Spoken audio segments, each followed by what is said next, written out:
The whole purpose of a belief system is to help you, or at least should be to help you make better survival decisions. If your belief system is not helping you make better survival decisions, then you need to discard it and replace it with a better belief system.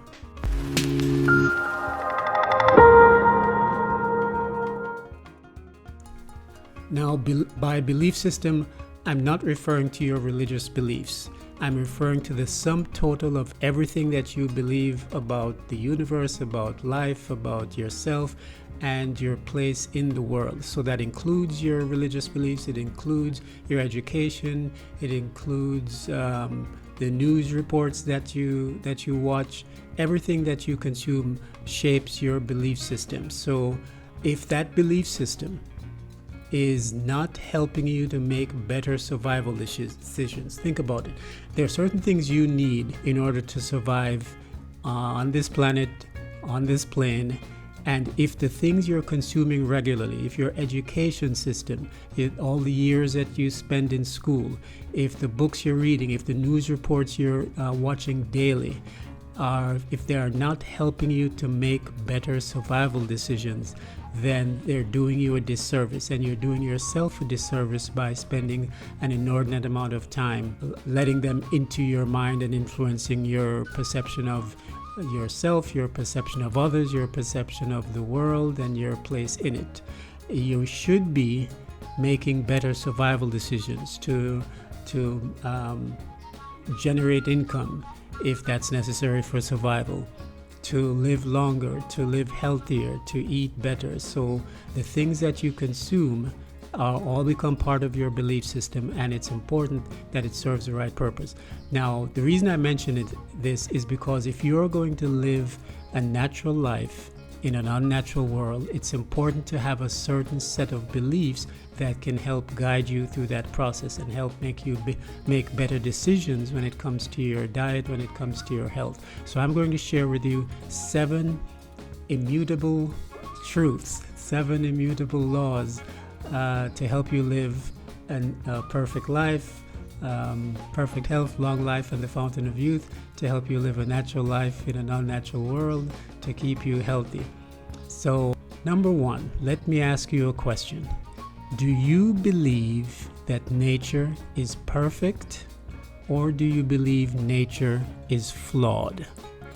Now, by that I mean, that's a question a lot of us never really ask, and we take it for granted. In fact, what we take for granted, in my opinion, is that nature is flawed. But I'd like you to think about that for a second. Is nature perfect or flawed? Now, by nature, I mean, however you explain and define your existence, however you explain and define how you as a human being got here, whether you refer whatever entity or process or concept that you deem responsible. You may refer to that as nature, as universe, as evolution, as God, whatever you use to define it. How do you perceive that process? Is it perfect or is it flawed? This is very important, and this is the foundation of the entire how to live a natural life in an unnatural world. Because if you believe that nature is flawed and that man, or one of man's roles, is to perfect nature, then you're going to look at yourself a different way, you're going to look at health a different way, you're going to look at healing a different way, you're going to look at everything in your life in one way. If, on the other hand, you believe that nature is perfect and that it doesn't need men in lab coats with little blue pills to improve on that perfection, then that's going to influence how you make decisions from this point moving on. So I'm going to suggest to you that as truth number 1, that nature is perfect. Number 2, the body is coded to heal. As part of that perfection of nature, your body, as a part of nature, is coded to heal. Now, you already know this on certain levels. For example, you get a cut. All you have to do is wash it, cover it up, and it heals itself. the body heals itself. You break a bone, all you have to do is set it in the right position, and the bones will knit together on their own. The body has innate intelligence to coded in to heal itself. All right, and that goes to much deeper levels. And one of the best ways to allow the body to heal itself is by going on a fast and removing all distractions from the body's energy so it can focus on the healing process. And you'd be amazed at some of the healing that the body can do itself. So number 2 is the body is coded to heal. Number 3, the causes of illness are obstruction and deficiency. Now, what I mean by that is simple, and we're going to keep this simple. One of the things, as an aside, that makes this philosophy easy is that it's very simple.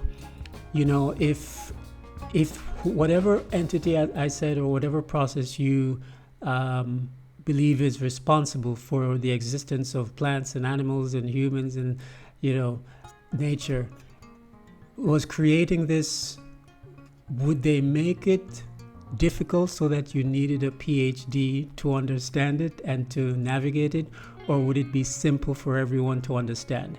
And the answer, I believe, of course, is that it would be simple. You wouldn't need, in order for nature to be perfect, you wouldn't need a PhD that man invents millions of years later in order to navigate this thing called life. There are certain basic truths that go all across the world, so you don't need a PhD to know that an apple off the tree is better for you than, you know, a microwaved fast TV dinner. So if you align yourself with nature, you have a much better chance of navigating the world. So it's really simple. So the simplicity of it is, any illness is the result of something inside the body that shouldn't be there, or something outside the body that should be there. Something inside the body, pesticides, MSG, steroids, antibiotics, something inside the body that shouldn't be there, or something outside the body, nutrients, minerals, vitamins, real food that should be in the body. So keep that in mind. The majority of illnesses that you'll encounter in life is either the result of something inside the body that shouldn't be there, or something outside the body that should be there. Truth number 4, before we get to how to rectify that situation of obstruction or deficiency, I also refer to this sometimes as accumulation or deficiency. Before we get to how to remedy that, this next truth is very important.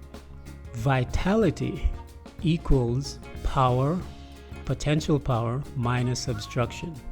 And in mathematics shorthand, that's V equals P squared minus O. Vitality equals potential power minus obstruction. Now, what do I mean by that? By the way, this is something I got from Arnold Ehret's book, The Mucusless Diet. Vitality, the amount of energy that you have, the amount of virility that you have, the amount of energy that you are able to put out there into the world living your life, is a function of the potential power, your youth, the food, the nutrition, minus your muscle mass, minus the obstructions. And I'll give you a perfect example. If we think about an automobile, the vitality of your automobile, the vroom power, is a function of the potential power, which is in the horsepower of the engine and the fuel, minus the obstruction. No matter how much good fuel or how strong the engine is in horsepower, if the fuel lines are blocked and obstructed, if you put a banana in a tailpipe, then you will bring that car to a standstill, because if there is obstruction, then there cannot be any vitality. So think about that, because as it relates to your body, if there is obstruction in your system, in your digestive system, if they're in your colon in particular, then you're going to reduce the vitality. And that's why many people find, to their surprise, that immediately after an enema, immediately after a colonic, immediately after simple bowel movement, and while they fast, that they actually have more energy. They feel more vibrant, more vitality, because they're removing the obstruction. That's why 5, 6, 7, 8, 9, 10 days into a water fast where you've consumed no food, you'll still have energy because the obstructions are being released. So very important. Vitality equals P squared minus O.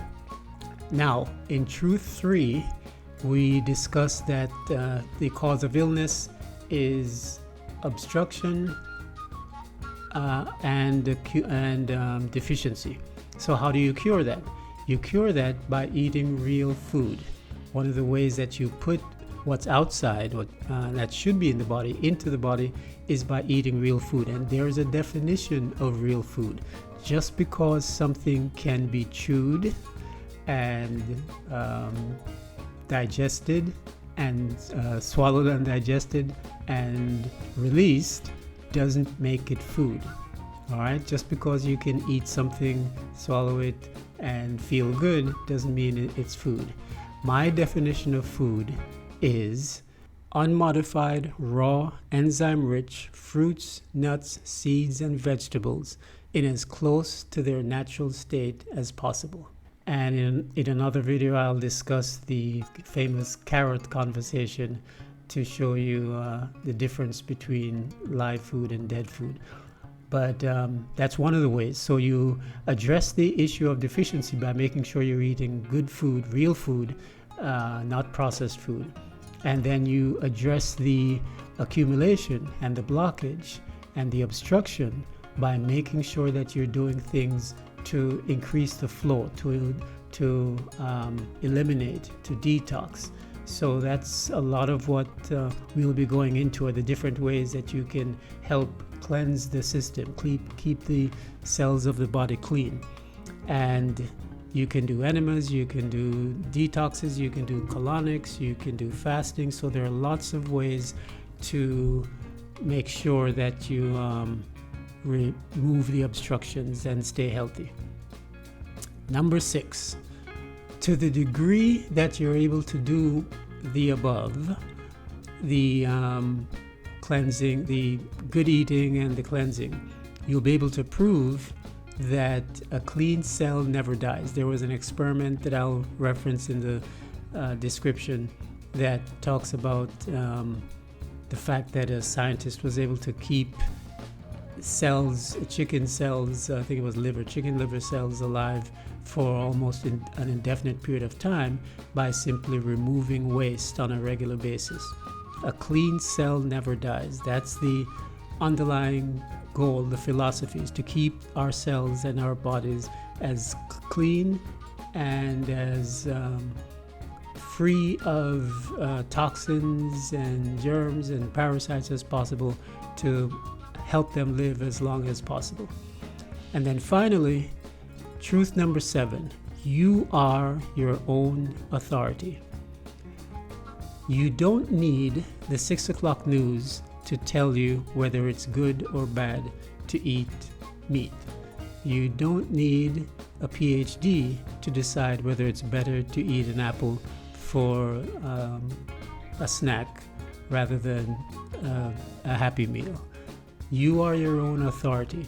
Ultimately, you, based on what we've discussed in these 7 truths, you are the one who is fully equipped to make decisions about your health. Yes, there are certain things that doctors and health practitioners may know.